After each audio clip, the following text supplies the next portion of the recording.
Hello, everybody. I met Barry a while back when he was working at the Ledger, and I was really happy to see him set new trails in journalism for all of us here in Lakeland. Barry graduated from the University of Florida in 1975 with a journalism degree. He came to Lakeland because the Ledger was looking for a city editor. At the time, he was just 29 and city editor of the Tampa Times, the evening newspaper owned by the Tampa Tribune Company. When Barry came, he spoke with Skip Perez, who was the editor at the time, and he told him that he'd probably stay in Lakeland maybe 5 years and then move to a larger city. That was 37 years ago, so we're really happy that Barry liked it here. He is currently the founder of Lakeland Now. It's an independent, community-driven news to connect you with Lakeland. If you haven't checked it out, we hope you do. He is also president of the Linking Community Now, the nonprofit organization that oversees Lakeland Now. He has spent most of his career creating news for residents of Lakeland and Polk County as an editor of the Ledger for 32 years and the founder of theledger.com. His current passion is figuring out how to preserve engaging and impactful community journalism in the age of social media. Barry is married to Sharon Hodges. I had the pleasure of meeting Sharon in a Tai Chi class. She's amazing. Sharon recently retired from her position as a professor at the University of South Florida in the College of Behavioral and Community Sciences. They have 2 daughters. One is a teacher at Blake Academy, and she just received the Teacher of the Year for her district. The other, who earned a doctoral degree in health communications, teaches at UCF in Tampa. Please give my friend Barry Friedman a warm Rotary welcome.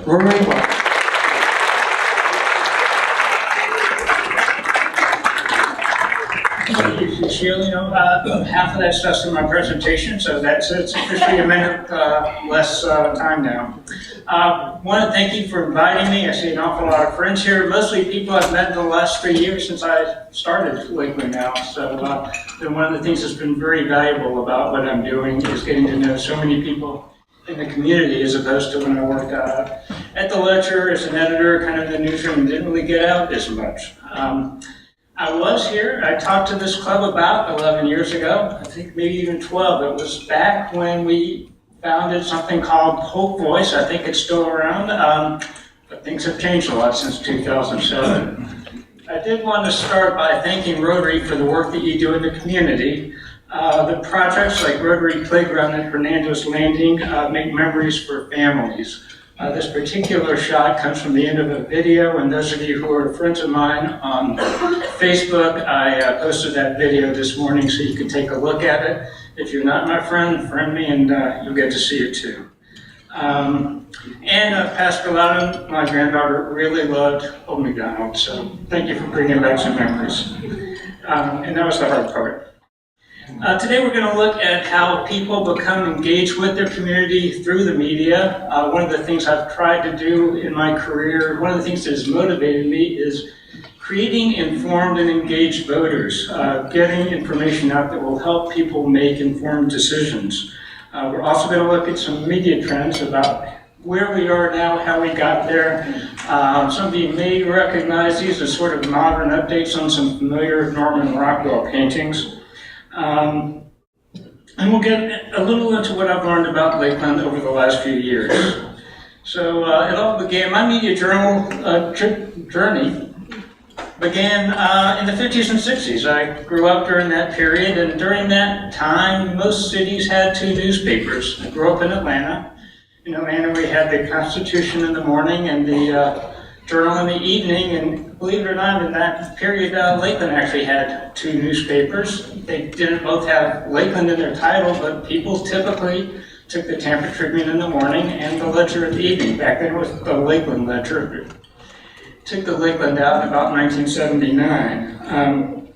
But there was also just 3 TV networks at the time, and I think most of us, not all of us, remember when it was NBC, CBS, and ABC, and of course Walter Cronkite was sort of the grand dean of TV journalism, and at the end of his broadcast he said that that's the way it was today, and I didn't always believe that that was everything that there was to know, but there was a certain gravitas, and you did believe that there was something there, and that we had a common frame of reference.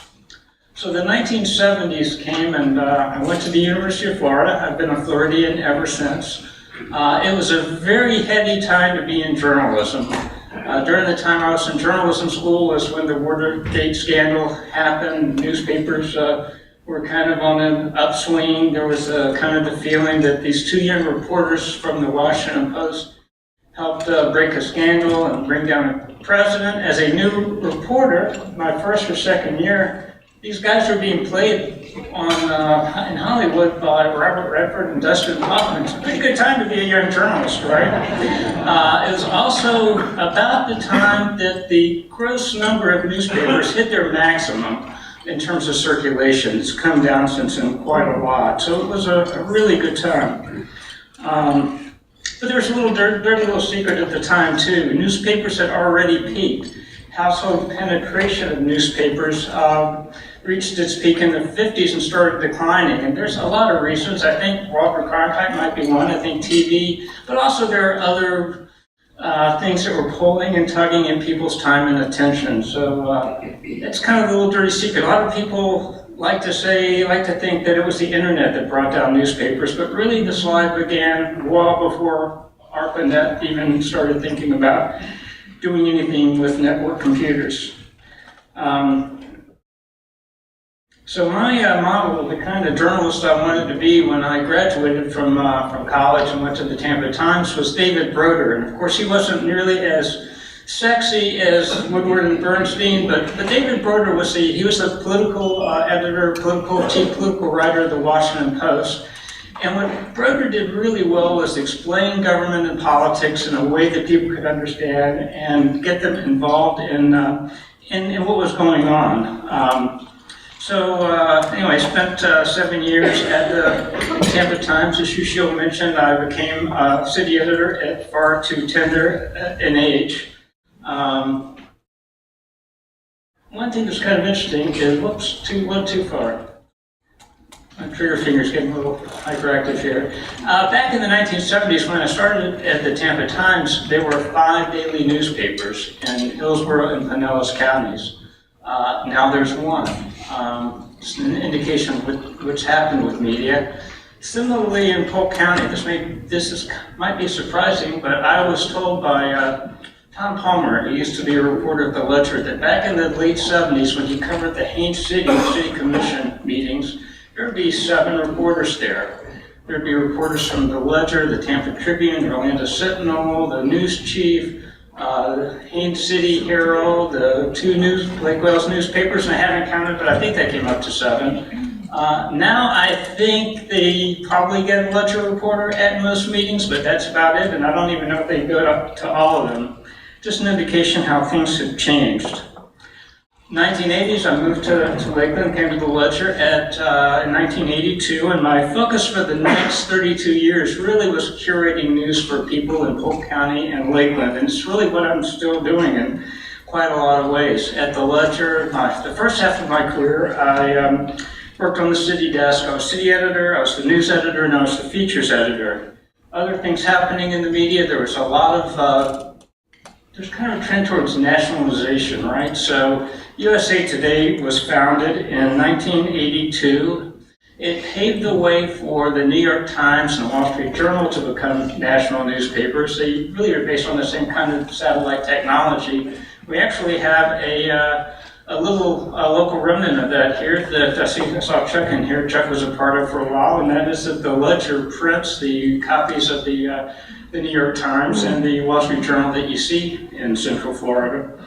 Also, CNN started in 1980.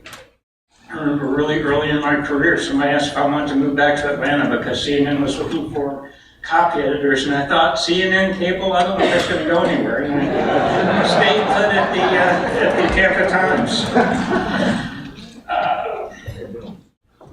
So my career interests started shifting in the 1990s because in 1989 my family got our first PC. I got involved in a lot of different online communities. Our first one was Prodigy, then something called Delphi, and bulletin boards, and AOL. We were members of AOL when there were only 250,000 members. So kind of early adopters there, and I kept trying to, I was in a phase where I was trying to figure out how the Ledger could use this online technology to connect with readers in new ways, reach people who we weren't able to reach before, and tell stories in new ways. Really became a focus of my career, and in 1995, the publisher, Don Woodworth, allowed me to put together a business plan of going digital. Where's Chuck? Chuck quizzed me on make sure I knew enough about digital to actually do that. Chuck at the time had just started as a graphics and data person, but I had to pass muster with Chuck, and I did, so that worked. 1998 at the Ledger, we actually started our daily production of news and classified advertising online. That's what this picture is from. And, you know, the internet turned out to be a pretty big thing. Also in the 90s, Fox was founded in October of 96. Cable really grew quite a lot, and we'll see a little bit more of that in a few minutes. The first decade of the 2000s, a couple of big events. One was the founding of Facebook. That's a very early iteration when only students at Harvard, I guess people who knew Mark Zuckerberg personally, could be members. And of course, the first iPhone came out in 2007. And here you see the first one next to the most recent iPhone XS Max, I think is what that one is. So in the 2000s, early 2000s at the Ledger, we experimented and launched new technologies and business models. They say to fail early and fail fast, and believe me, we did. We failed at a lot of things, but we succeeded at a lot of things too. The one thing looking back is I think we introduced a lot of things before the market was really ready, before the audience was really ready. We had a weekly video show before most people were really looking at video online. We had podcasts before people knew what a podcast were. What else? We did business directories, e-commerce. We had this thing, I thought it was a brilliant name I came up with, Polk Shops Online as an e-commerce platform, but nobody was really shopping online yet. So a lot of innovation, and we'd had some successes. iPhone came out in 2007. It was also a time when Facebook was gaining traction on campus. Then came the recession. I think when I said 2007, people probably knew what was coming up. I was invited to a meeting of New York Times regional newspaper publishers. Digital was becoming pretty big, so they invited us digital directors. And one of the publishers, a guy I knew from California, in Santa Rosa, told us that his real estate classified advertising was going away, and watch out because yours is going to go too. And at the time, we didn't know whether to believe it, but we found out that yes, he was telling the truth. Classified advertising made up about 1/3 of newspaper revenues, and for the most part, it's pretty much gone now.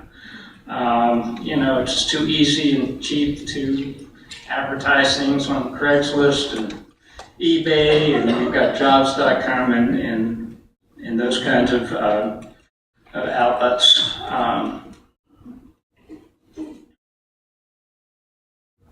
So speaking of that, let's look at the growth of Facebook. If you start at about the fifth line, that's where the decade of the 2010s started. And it doesn't look like, well, actually it does look like there's quite a bit of growth. They had 500 million users at the dawn of the decade. Sounds like a lot, but if you look now, by the third quarter of last year, they were up to 2.27 billion users. It's become a real force in the way people get their information, and even locally at Lakewood Now, I find that if I don't publish something to Facebook, it's not really published. That's how most of my readers, unfortunately, find out about what I have. I like to think they go to lakewoodnow.com because we have a lot more stuff there than we have on Facebook, but the sad truth is that Facebook is our main distribution platform. So at the Ledger, our online operations were making money, so corporate, of course, took over, and everything became centralized. if you're in a position like mine, it became a lot less fun because we weren't really innovating anymore. It was really more about implementing programs that corporate sent down, and I got really good at that. I got really good at putting together for classified advertising kind of programs, jobs, cars, that kind of thing, but it really wasn't the challenge. So digital had gone mainstream. Ad markets, whoops, I think I hit the wrong thing, real good.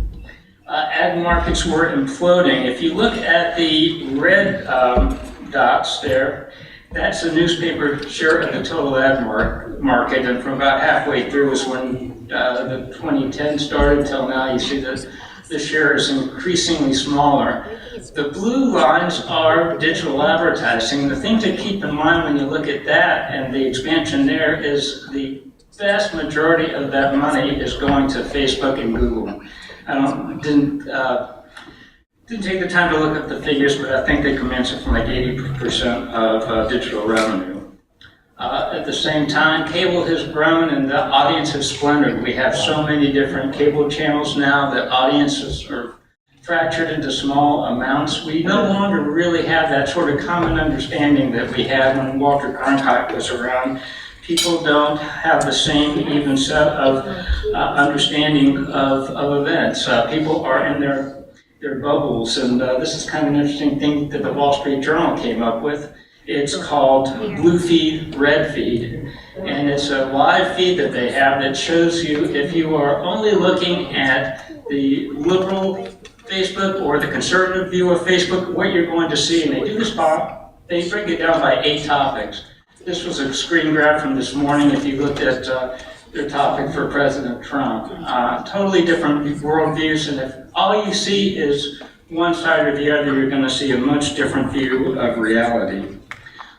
Meanwhile, back at the ranch, the decade of the 2010s has not been a good one for the Ledger. The person who was publisher at the time didn't really like this headline that I had, "Storm Clouds Over the Ledger." He showed me some spreadsheets that showed that things really weren't that bad, but it hasn't been a very kind decade for the Ledger.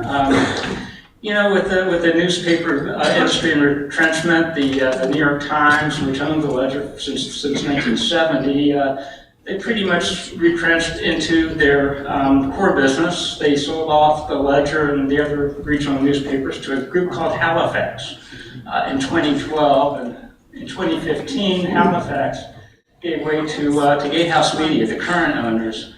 Gatehouse is basically an arm of a private equity firm. They own probably more papers than anybody in the United States. There's a lot of centralization, not a lot of community focus. Unfortunately, there's been continual cost cutting, so that in 1998, when I saw the picture of me and my assistant there, Cassandra, we had to actually put her in a office outside of the newsroom because we were maxed out at 98 people in the newsroom.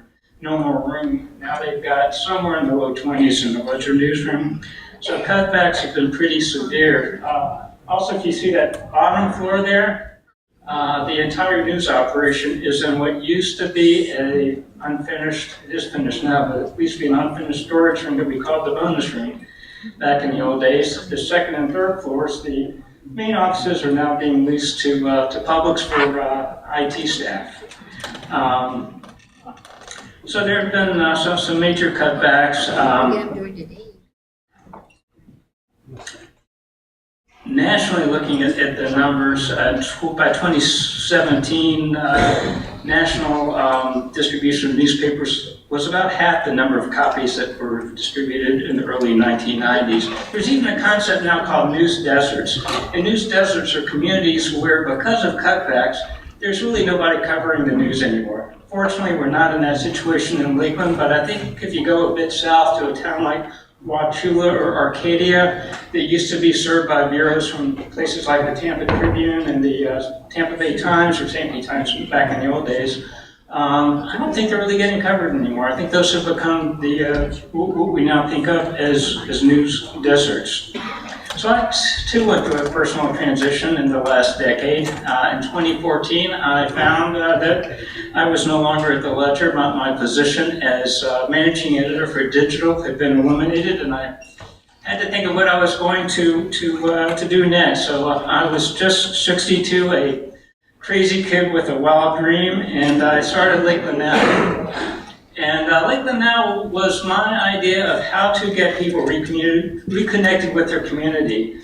In my mind, the newspaper for decades had been the glue, the fabric that kind of let people know what was going on, find out what was happening, and kind of connect everybody. And I started seeing that a lot of people who used to be the kind of people who subscribed to the newspapers weren't anymore. They were young professionals, village professionals, business owners were no longer reading the paper. How do you get them connected?